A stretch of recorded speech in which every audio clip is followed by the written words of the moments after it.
So if I ask you कि हिमालयाज के upper reaches में स्की स्लोप्स का फॉर्मेशन कैसे होता है और क्यों होता है, या फिर मैं ये पूछूं कि हिमालयाज में मेजर फॉर्म ऑफ या dominant form of physical weathering कौन सी होती है, तो इसको समझने के लिए, इसको आंसर करने के लिए आपको आइडिया होना चाहिए कि फिजिकल वेदरिंग क्या होती है, राइट? तो आइए शुरू करते हैं।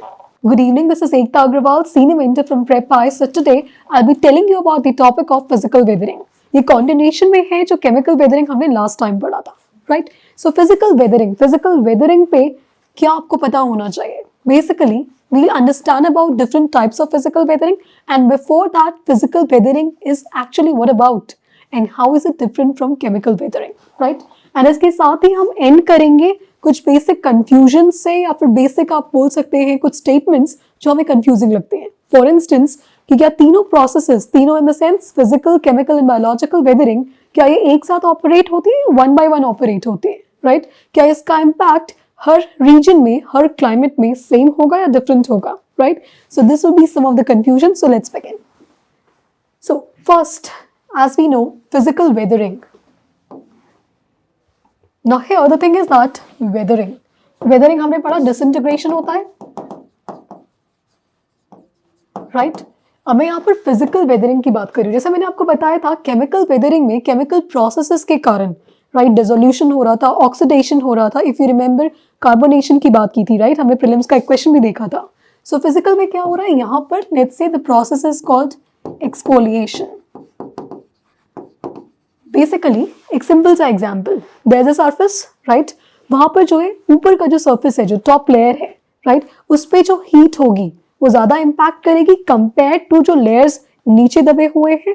तो ऊपर का जो लेयर है वो ज्यादा हीट एब्जॉर्ब कर रहा है या ज्यादा हीट के कारण एक्सपैंड कर रहा है, बट नीचे के लेयर्स इक्वली एक्सपैंड नहीं कर रहे हैं।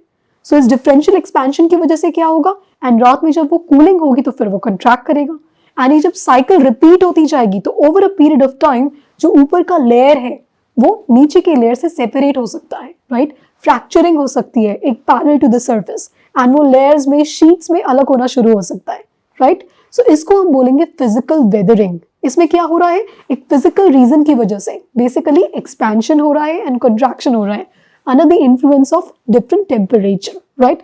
So this is an example of physical weathering. The first, as you can see over here, is frost wedging, and the next is shattering. Now, जिस क्वेश्चन से हमने शुरू किया था कि हिमालयाज के अपर रीचेस में स्की फॉर्मेशन क्यों होता है, अब आपको उसका आंसर मिल जाएगा। This is frost wedging. यहाँ पर क्या हो रहा है, let's imagine this is a rock surface, right? This is a particular rock. Now इसमें एक क्रैक है, okay, here we can see some crack, right? Joints होते हैं, क्रैक होते हैं, ऐसा कोई भी रॉक नहीं होगा इसमें कोई जॉइंट या क्रैक नहीं है। Now what is happening is कि डे टाइम में व्हेन what will happen कि यहाँ पर water fill हो जाएगा इस क्रैक में, and in the night time what can happen because temperature drop होगा, उसकी वजह से ये water freeze होने लगेगा, and जब वो freeze होगा तो ये क्या होगा, expansion होगा।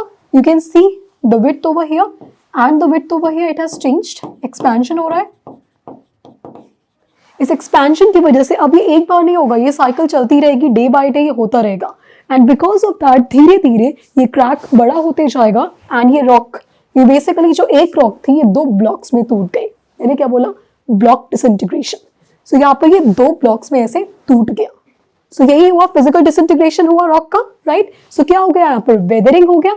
मैंने फ्रॉस्ट वेजिंग क्यों बोला, बिकॉज इसमें डोमिनेंट प्रोसेस फ्रॉस्ट की वजह से हो रहा है, राइट? जो क्रैक में वाटर फिल हो रहा है वो रात को नाइट टाइम पे ड्रॉपिंग टेम्परेचर्स के साथ वहां पर आपका आइस बनेगा एंड एक्सपैंड होके this is going to happen. तो shattering में क्या हो रहा है, this is also breaking down into a number of small rock fragments. Scree जिसकी मैंने बात की थी, स्क्री इसी रॉक फ्रेगमेंट से बनता है। Scree is a kind of rock fragments, वो एक स्लोप बनाती है, टेलर स्लोप और स्क्री स्लोप्स। तो जब आपकी ये रॉक्स ऐसे शैटर हो जाएंगी फ्रॉस्ट वेजिंग के प्रोसेस से, that will lead to formation of scree slopes. तो आपको यहाँ पर दो चीजें ध्यान रखनी है। The important thing is frost wedging, यहाँ डोमिनेंट प्रोसेस क्या है, फ्रॉस्ट का, that is leading to formation of scree slopes. And ये जनरली हायर एलिवेशंस में, जहाँ पर टेम्परेचर इस लेवल पे ड्रॉप होगा कि आपकी जो वाटर है वो फ्रीज होके आइस बन सके, वहीं पर ये प्रोसेसेस डोमिनेंट होंगे, right? Similarly the next process is, as you can see, यहाँ पर ब्लॉक डिसइंटीग्रेशन हो रहा है। एक क्वेश्चन मैंने आपसे और पूछा था कि हिमालयाज में सबसे dominant form of physical weathering क्या है, अगर मैं ब्लॉक डिसइंटीग्रेशन की बात करूँ या ग्रैनुलर डिसइंटीग्रेशन की बात करूँ, so it is block disintegration. यहाँ ये जो है this is a joint, this is kind of a crack. What happened, day time में या वाटर फिल हुआ, नाइट टाइम में या वाटर आपकी आइस में कन्वर्ट हुआ, फ्रीजिंग हुई, एक्सपेंशन हुआ, एंड रिपीटेड साइकिल्स के साथ this breaks. Okay, the rock actually breaks into what, blocks. And since एक और भी चीज़ें हैं यहाँ पर, नाउ वेदरिंग से आप थोड़ा एसोसिएट कर सकते हैं, इरोजन को एसोसिएट कर सकते हैं, राइट। अब ये ब्लॉक्स एजेंट्स जो होंगे, right, agents of erosion like running water हो सकता है, ग्लेशियर्स हो सकते हैं, वो क्या करेंगे, इन ब्लॉक्स को फर्दर आगे लेके जाएंगे।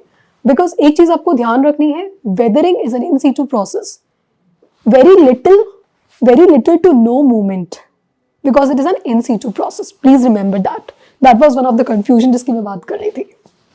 Now next is about salt weathering. ये किस टाइप के रीजन्स में होगा, ऐसे रीजन्स में जहां पर एरिडिटी ज्यादा है, राइट, हाई टेम्परेचर्स आते हैं, for example desert areas.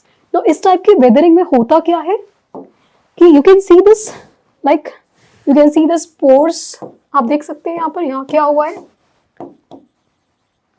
During the day time what is happening is, यहाँ जो सॉल्ट वाटर एक्यूमुलेट हुआ था, the water evaporated and salt जो है वो रिमेन रह गई। नाउ सॉल्ट जब क्रिस्टलाइजेशन हुआ तो उस क्रिस्टलाइजेशन के प्रोसेस में it got expanded, right, and इस एक्सपेंशन की वजह से ये क्रैक्स धीरे धीरे क्या होते जाएंगे, बड़े होते जाएंगे, and eventually you will see कि या तो वो ब्लॉक्स के फॉर्म में ब्रेक हो जाएगी या ग्रैनुलर डिसइंटीग्रेशन हो सकता है, right. So that is an example of salt weathering. अगर मैं बात करूँ ये कौन से रीजन्स में ज्यादा डोमिनेंट होगा, एरिड रीजन्स, ओके, और या फिर ऐसे रीजन्स जहां पर डायरनल टेम्परेचर रेंज जो है वो काफी ज्यादा है, it's very high, right. Same was for that freezing, the Frost raising. Next is exfoliation. Exfoliation में क्या हो रहा है, आप देख सकते हैं यहाँ पर layers, you can see the sheets दिख रही है मुझे, लेयर्स दिख रहे हैं मुझे। नाउ लेयरिंग क्यों मैं बोल रहे हुए, अब ये लेयरिंग 2-3 रीजन की वजह से हो सकती है। एक्सफोलिएशन जरूरी नहीं है कि सिर्फ टेम्परेचर या थर्मल एक्सपेंशन की वजह से हो रहा है, it can also happen because of the unloading. Basically क्या होगा कि आपका ऊपर का सर्फेस है, राइट, वहां से जो चीजें हैं like the rock fragments they are getting removed, वहां पर इरोशन हो रहा है, चीजें रिमूव होती जा रही हैं, राइट। तो उसकी वजह से क्या होगा, दैट अपर का जो पोर्शन है अगर मैंने हटा दिया तो अनलोडिंग होगी, एक प्रेशर रिलीज होगा, right, and then rock surface जो होगी वो एक्सपैंड करना शुरू करेगा। अगर आपने किसी चीज से प्रेशर हटा दिया, that rock surface is going to expand, right, and ये प्रोसेस अगर बार बार रिपीट होते जाएगा तो क्या होगा, एक फ्रैक्चर्स डेवलप होता है जो कि पैरेलल है to the ground surface, and in that layer आपकी ये शीट्स, इस तरीके से आपकी शीट्स यहाँ पर ब्रेक हो रही हैं, राइट। इस प्रोसेस को हम बोलते हैं एक्सफोलिएशन। ओके, अभी एक्सफोलिएशन टेम्परेचर की वजह से भी हो सकता है, जैसा मैंने आपको स्टार्टिंग में बताया कि जो ऊपर वाला सरफेस है हियर, अब हम एक लॉजिकल सी बात कह सकते हैं, यहाँ जो हीट का इम्पैक्ट हो रहा है वो ज्यादा होगा कंपेयर टू द इम्पैक्ट जो नीचे के लेयर्स फील कर रहे होंगे, सो इनका एक्सपेंशन रिलेटिवली ज्यादा होगा। तो ये डिफरेंशियल एक्सपेंशन जब over a period of time होता जाएगा तो ऊपर के लेयर्स पॉसिबिलिटी है कि फ्रैक्चर्स के अलॉन्ग ब्रेक होने लग जाए, right, that would also lead to exfoliation. एक सिमिलर टाइप का फिजिकल वेदरिंग होता है अब्रेशन। अब्रेशन में क्या होता है कि रॉक फ्रेगमेंट्स आपस में ही टकरा के, जैसे फॉर एग्जांपल एक रिवर फ्लो हो रही है, तो रिवर फ्लो होते होते उसमें जो रॉक फ्रेगमेंट्स होते हैं धीरे धीरे हायर रीचेस से आते आते लोअर रीचेस तक जो रॉक का या ग्रेन्स का साइज होता है वो कम होते जाता है, छोटा होते जाता है। वाई? बिकॉज वो रॉक्स आपस में टकरा कर, उनकी एंगल्स, उनकी एजेस टकरा कर वो एक दूसरे को डिसइंटीग्रेट करती जाती है और छोटी होती जाएंगी साइजेस में, right. So that is another example of a physical weathering, abrasion. Now, अब एक चीज आपको और पता होनी चाहिए, डिसइंटीग्रेशन। डिसइंटीग्रेशन के डिफरेंट फॉर्मेट्स हैं, लेयर्स में भी हो सकता है, ब्लॉक का जैसे मैंने आपको बताया ब्लॉक भी हो सकता है, ग्रैनुलर भी हो सकता है। ग्रैनुलर में क्या होगा कि लेट्स से अगर आपका जो रॉक सरफेस है वो काफी कोर्स ग्रेन्ड है, कोर्स ग्रेन मतलब उसमें ग्रेवल्स हैं, पेबल्स, बोल्डर्स एंड ऑल, उनके डिफरेंट प्रॉपर्टीज हो सकती हैं। हो सकता है कि कुछ पेबल्स ज्यादा हीट एब्जॉर्ब कर रहे हैं तो वो ज्यादा एक्सपैंड करेंगे, कुछ पेबल्स कम हीट एब्जॉर्ब करें तो वो कम एक्सपैंड करेंगे, राइट। डिफरेंस आ गया, एक चीज ज्यादा एक्सपैंड कर रही है, एक चीज कम एक्सपैंड कर रही है, तो इस डिफरेंस की वजह से भी इट इज पॉसिबल कि वो ग्रेन्स में डिसइंटीग्रेट हो जाए, right. So now if I ask you, there is a question for you now, that what is the reason for the formation of scree slopes in the Himalayan upper reaches? Now you can answer that question. Now what I want you to do is read the topic of the physical weathering, go through the processes, frost wedging, exfoliation, right, scree formations, and then try to solve the questions, right? Pick up certain questions and try to solve those questions so that you can have a good idea about the topic. See, ये important इसलिए है because last time 2024 में उन्होंने chemical weathering पे question पूछा है, तो we can expect कि एक similar detailed question physical weathering पे इस prelims 2025 में it can be asked, right? So if you have any further confusion, if you want to ask me any further thing, you can reach out to us on our Telegram channel and please subscribe to us for further updates. Thank you.